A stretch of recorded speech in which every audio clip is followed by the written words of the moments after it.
I was sitting in my old brown recliner when it happened. That is the part that still feels strange to say. Not in a hospital bed, not on some rainy highway, not in the middle of a dramatic goodbye with my family gathered around me.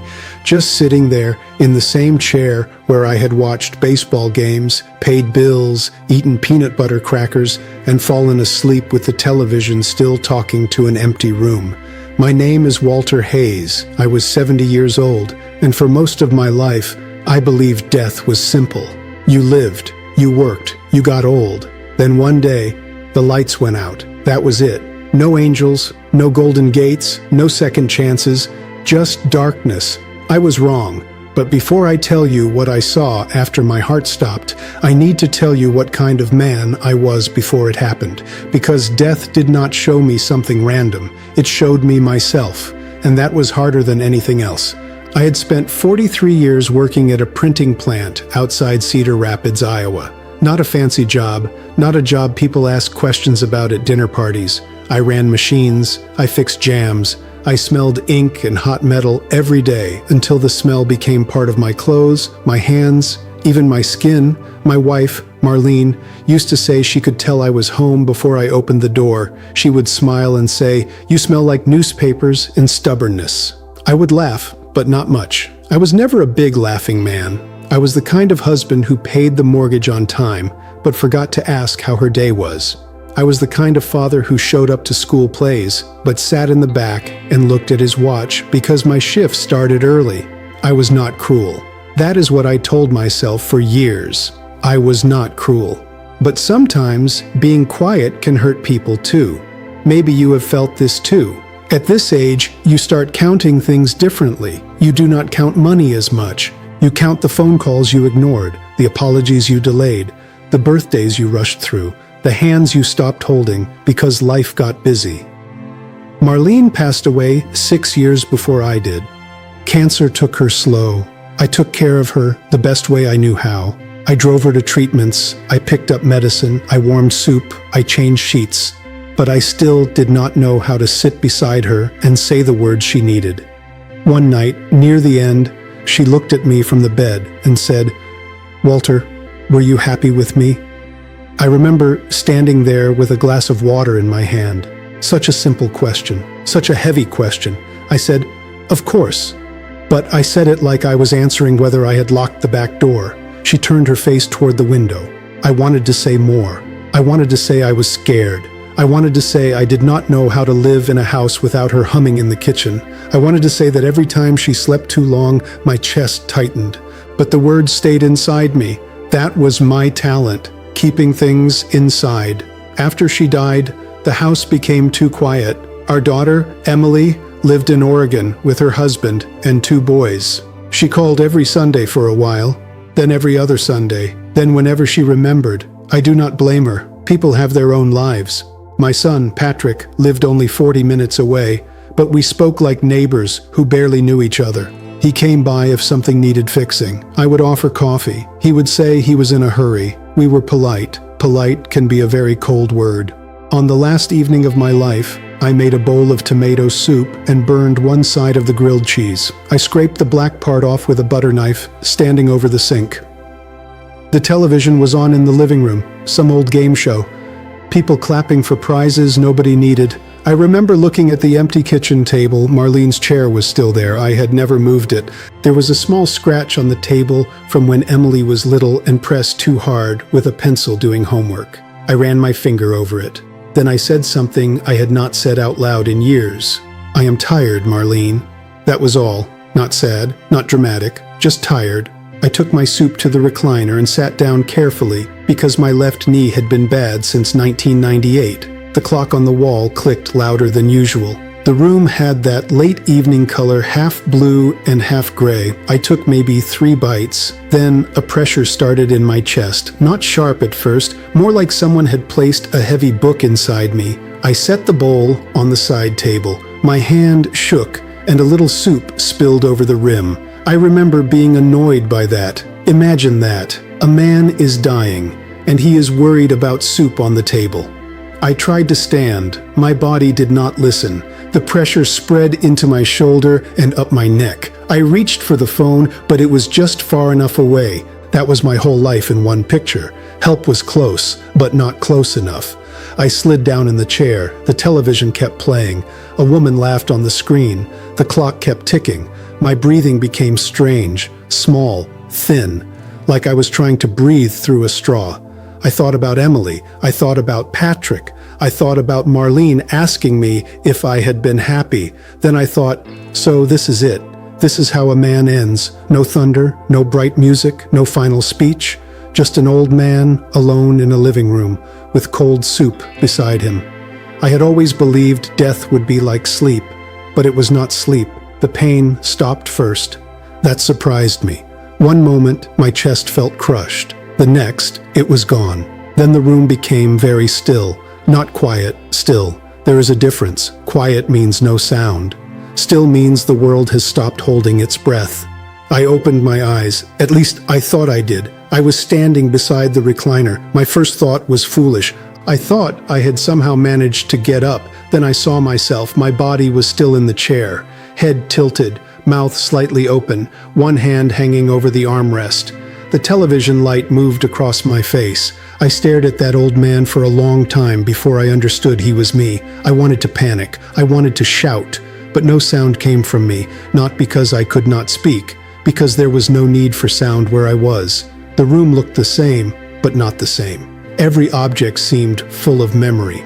Marlene's coffee mug on the shelf, the faded blanket over the sofa, the photo of Emily and Patrick at the lake when they were children. I looked at that photo, and suddenly I was not just remembering it. I was there. The lake wind touched my face. Emily was 8, running barefoot with a red plastic bucket. Patrick was 5, crying because he dropped his sandwich in the sand. Marlene was laughing. And I was standing near the car, angry because we had forgotten the cooler. I had ruined that afternoon, not with shouting, not with violence, just with my silence, my cold face, my heavy mood. I watched young Marlene look at me, waiting for me to smile. I did not. The memory faded. I was back in the living room. Then another memory opened, then another, not like a movie, like doors, hundreds of doors, all around me. And behind each one was a moment I had thought was too small to matter. A missed call from Emily, a Father's Day card I read and then left unopened on the counter. Patrick standing in the garage at 17, trying to tell me he did not want to work at the plant like I did. Me saying, "You will understand when you are older." His face closing like a window. I saw Marlene at the kitchen sink one winter morning, crying softly while I sat 10 feet away reading the paper. I had heard her. I pretended I had not. That one hurt, not in my chest, somewhere deeper. I wanted to look away, but there was no away. Then the living room wall began to glow, not bright like a lamp, soft, warm, like sunrise behind a curtain. And from that glow, I heard a sound, not music, not a voice exactly. It was more like someone remembering my name with love, Walter. I turned toward it. For the first time since I saw my body in the chair, I felt afraid, because I knew, somehow, that whatever was waiting beyond that light already knew everything about me, everything I had done, everything I had avoided, every word I had swallowed, every love I had made smaller because I was too proud to show it. The light grew wider, the living room stretched thin, like fog, and then I saw a figure standing inside it. Not Marlene, not yet, a man, tall, wearing an old gray work shirt, the sleeves rolled up to the elbows. His face was not young, but not old either. I knew him before I understood how. My father. He had been dead for 22 years. He looked at me with the same tired eyes I remembered from childhood, but this time there was no anger in them. Only sorrow, only tenderness. He said, "Son, we need to walk." And somehow, even without a body, I felt my knees go weak. Because my father had never called me son like that when he was alive. Not once. The light opened behind him, and I stepped forward. My father turned without another word. I followed him because there was nothing else I could do. There was no floor beneath us, yet I never felt like I was falling. It was more like moving through a memory that had become solid enough to carry my weight. The warm light behind him slowly replaced my living room. The old recliner disappeared. The television disappeared. Even the sound of the ticking clock faded until I could no longer remember what silence on earth had sounded like. The place around us was impossible to describe. It was not heaven, at least not the heaven I had imagined as a boy sitting in church. There were no golden streets, no giant gates, no clouds stretching forever. Instead, it felt familiar, as if every peaceful morning I had ever experienced had been gathered together into one place. The air carried the smell of fresh rain and pine trees. Somewhere nearby, water moved gently over smooth stones. The light came from everywhere, yet I could not find a sun. My father finally stopped walking. He looked exactly as I remembered him during the last years of his life. Broad shoulders, calloused hands, gray hair. The only difference was his eyes. The hardness I had feared as a child was gone. "I never expected this," I whispered. "I know." His voice sounded calm. "I thought you were gone forever." He smiled. "So did I once." His answer confused me. Before I could ask another question, he nodded toward a wooden bench sitting beneath a large oak tree. "We have time." Those 3 words surprised me. Time? I thought time had ended. I sat beside him. For several moments, neither of us spoke. That felt strangely comforting. When I was a boy, silence around my father always meant I had done something wrong. Now the silence felt patient. Finally, he asked, "Walter, what do you think your life was worth?" The question caught me off guard. "I worked hard." "You did?" "I stayed married." "You did." "I paid my bills." "You did." "I never cheated anyone." He nodded again. "You are answering with things you accomplished." I frowned. "Is that not enough?" He looked toward the moving water. "No." The word landed softly, not as judgment, as truth. I felt something tighten inside me. "I did my best." "I know. I was not a bad man." "No." "Then why do I feel like I failed?" He turned toward me. "Because deep inside, you already know what you never gave." I lowered my eyes. Immediately, another memory opened. This time I did not choose it. I was standing in my kitchen 32 years earlier. Patrick was 15. He held a small trophy. Second place in a state science competition.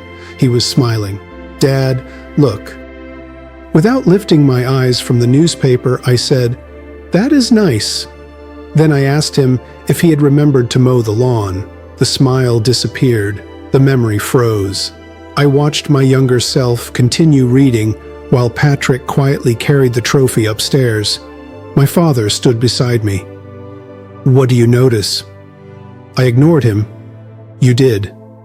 "I thought there would be another competition." "There was." "I missed that one too." The memory dissolved. Another appeared. Emily was 23. She had just become engaged. She called me while I was working overtime. My phone rang 3 times. I looked at it. I thought, I will call her tomorrow. Tomorrow became 4 days. By then, she had already shared her excitement with everyone else. She never mentioned it again. I closed my eyes. I remember. "You are not being punished," my father said quietly. "You are remembering honestly." Those words stayed with me. Remembering honestly. That was different from feeling guilty. Guilt only hurt. Honest remembering changed you. The memories kept coming. Hundreds of them. Not my biggest mistakes, the smallest ones. Walking past Marlene while she sat crying after her sister died, thinking she needed space. She did not. She needed me. Watching Patrick struggle to change a tire. Standing back because I believed boys learned better alone. He had not needed instruction. He had needed encouragement. Emily asking if I wanted to visit for Christmas. Me saying flights were expensive. The truth? I simply disliked traveling. She stopped asking after a while. Every memory carried another person's feelings. For the first time in my existence, I did not just remember what happened. I felt what they felt. Emily's disappointment entered me like cold rain. Patrick's loneliness settled into my chest. Marlene's quiet hope broke my heart again and again. I covered my face. I cannot keep watching. My father rested one rough hand on my shoulder. Yes, you can. It hurts. I know. It is unbearable. It is necessary. I wanted him to argue. Instead, he simply stayed beside me. That simple presence gave me enough strength to look again. Hours seemed to pass, or maybe years. There was no way to measure anything anymore. Eventually, the memories stopped. I sat exhausted. I loved them. I know. Why could I never say it? My father smiled sadly. Because someone taught you that silence was strength. I looked at him. You. He nodded without defending himself. My father taught me the same thing. His eyes filled with tears. I spent my whole life believing a man proved love by working. He looked down at his hands. I never hugged you because nobody hugged me.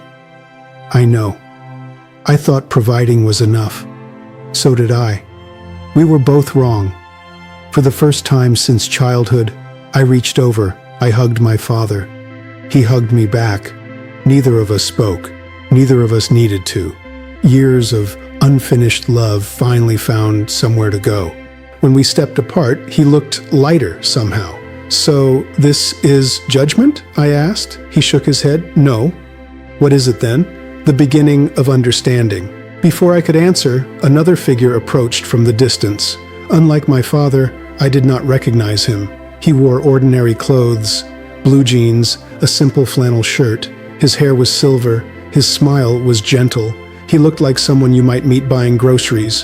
When he reached us, he looked directly into my eyes. Walter Hayes. Yes. You have been asking the wrong question your whole life. I have?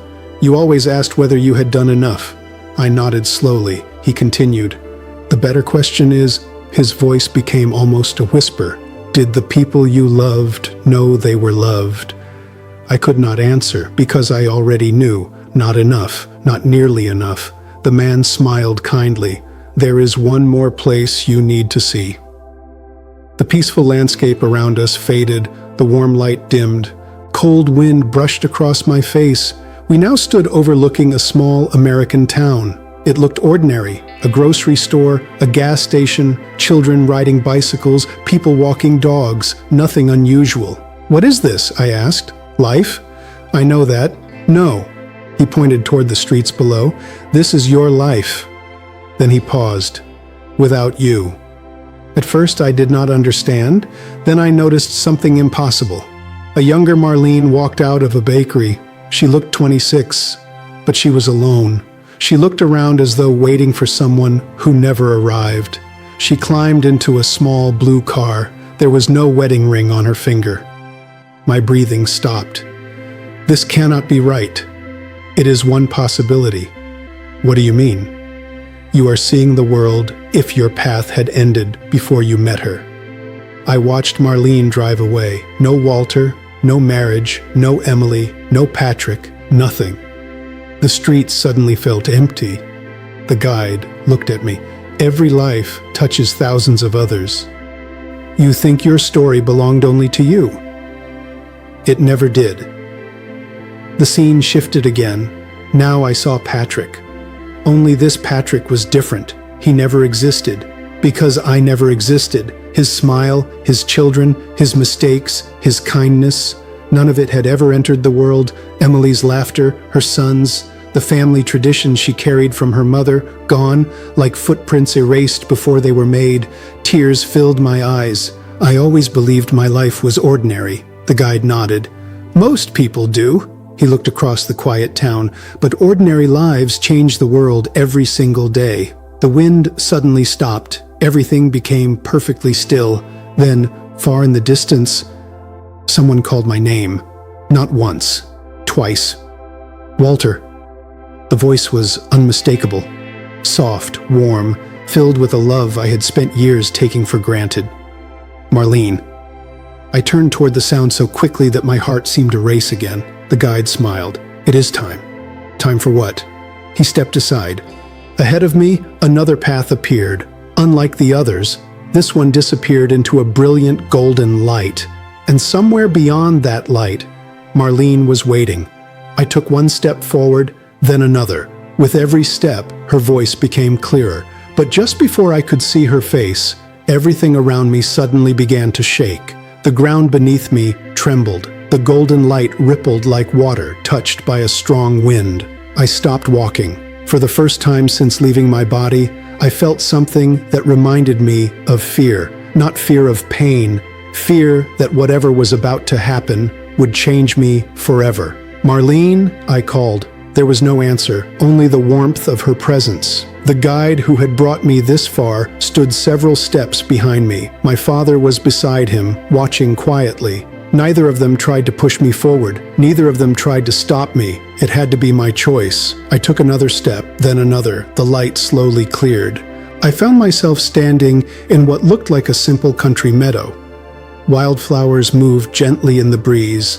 A narrow dirt path wound through tall grass. A small white fence stretched toward a hill where a single maple tree stood alone. Nothing about it looked grand. Everything about it felt important. Then I saw her. She stood beneath the maple tree. Her silver hair moved softly with the wind. She wore the light blue sweater Emily had given her on her 65th birthday. I remembered because she had worn it almost every Sunday after that. She looked healthy, strong. Then what happened? I looked out the window. The truth sounded impossible. I learned that love lasts longer than breath. He frowned. "I don't understand." I smiled. "Neither did I at your age." He nodded slowly. "I think I'll remember that anyway." Those words stayed with me. Weeks later, I returned home. The house looked exactly the same. The recliner was still there. The television still worked. Marlene's chair still sat beside the kitchen table. But I no longer saw an empty house. I saw opportunities I had almost lost forever. The first thing I did surprised everyone, including myself. I picked up the phone, not because someone had called me, because I wanted to call them. Emily answered on the second ring. "I was just thinking about you." "I know. You do?" "I think fathers know more than they admit." She laughed. For nearly an hour we talked.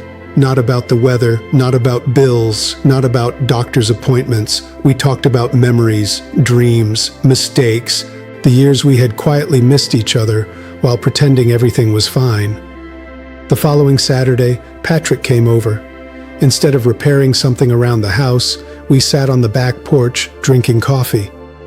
At first, we struggled. Neither of us had much practice talking honestly. Then he asked, "What was Grandpa really like?" No one had ever asked me about my father before. For the next 3 hours, I told him stories. Some were funny, some painful, some I had buried for decades. When I finished, Patrick smiled. "I understand you better now." So do I. Life became strangely simple after that. Not easier, simply clearer. I attended every birthday, every school concert, every family dinner I was invited to. If someone needed encouragement, I gave it immediately. If someone deserved gratitude, I said it aloud. When I remembered Marlene, I smiled more than I cried. Sometimes I sat in her old chair instead of mine. I would close my eyes and almost hear her gentle voice. Hearing it would have been nice, so I practiced. "I love you."